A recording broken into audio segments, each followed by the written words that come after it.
இப்போ வந்து நம்ம இந்திய அரசும் மாநில அரசும் மத்திய அரசும் இயற்கை விவசாயத்தை இப்போ வந்து மிகப்பெரிய பலமாக நமக்கு கொண்டுட்டு வந்து பல உதவிகளை செய்கிறதாக இப்போ இருக்காங்க.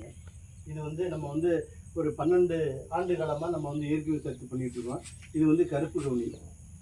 இது வந்து கருப்பு கவுனினா கேன்சரு இது போன்ற நோய்களை தீர்க்கக்கூடிய ஒரு மரபு சார்ந்த நெல்மணிலேருந்து வரக்கூடிய அரிசி.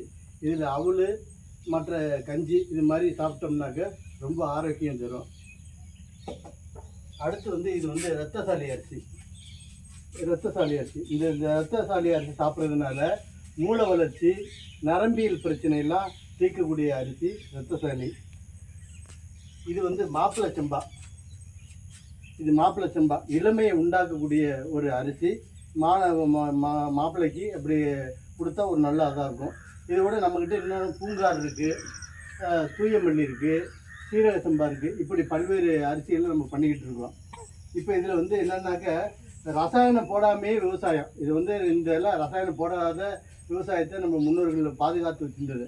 இப்போ நம்ம பாதுகாத்து வச்சுருந்ததை வந்து நம்ம இப்போ இன்றைக்கி திரும்பி பார்க்குறோம். அதிகாரிகள்லாம் இருந்து அதெல்லாம் நமக்கு வழிகாட்டுறாங்க.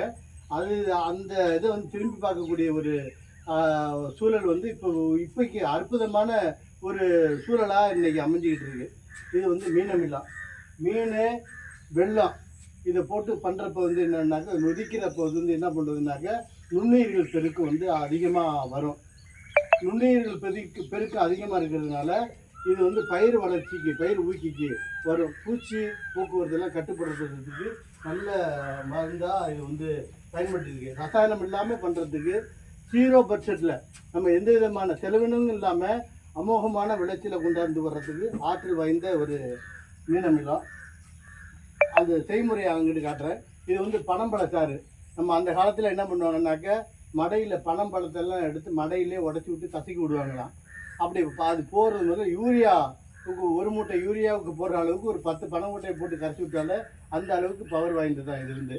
இப்போ வந்து நம்ம என்ன பண்ணுறோம்னாக்க 1 லிட்ரு பனம்பழச்சாறை எடுத்துக்கிட்டு 10 லிட்டர் தண்ணியில் மிக்ஸ் பண்ணி இளவழியாக கொடுக்குறோம். அதனால் அது இன்னும் நல்லா பயனாக இருக்குது. அடுத்து வந்து இதுதான் மீனமிலம். இந்த தயார் பண்ணுற முறை வந்து இதுதான். இது பாருங்க இப்படி தான் இருக்குது. இந்த பாருங்க மீன், இது மீன் கழிவு. இது வந்து மயில மீனுடைய கழிவு. இது வந்து இப்போ இது போட்டோம்னாக்க மீனுன்னா நாருமில்ல, மீன் தான் செதல்லாம் கிடக்கா. இது நாராது. இது என்னென்னா 10 லிட்டருக்கு ஒரு 5 லிட்ரு 5 கிலோ மீனுன்னாக்க 6 கிலோ 5 கிலோ வெல்லம் போட்டோம்னு வச்சுங்களேன்.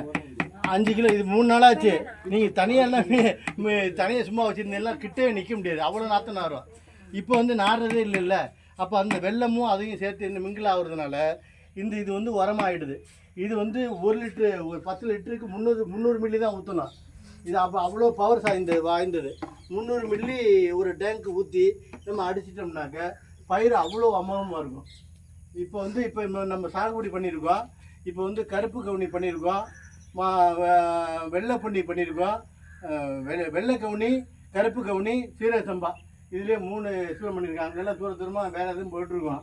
ஆனால் இந்த இடத்துக்கு வேணுங்கிறதுக்கு சாரெலாம் வந்து போகணுங்கிறதுக்காக இந்த 3ஐயும் நம்ம வந்து பண்ணியிருக்கோம். அப்படியே வயலில் பாருங்கள், பார்ப்போம். பேக்ரவுண்டுக்கு அந்த ஃப்ளக்ஸை அவுக்க முடிஞ்சால் கூட அந்த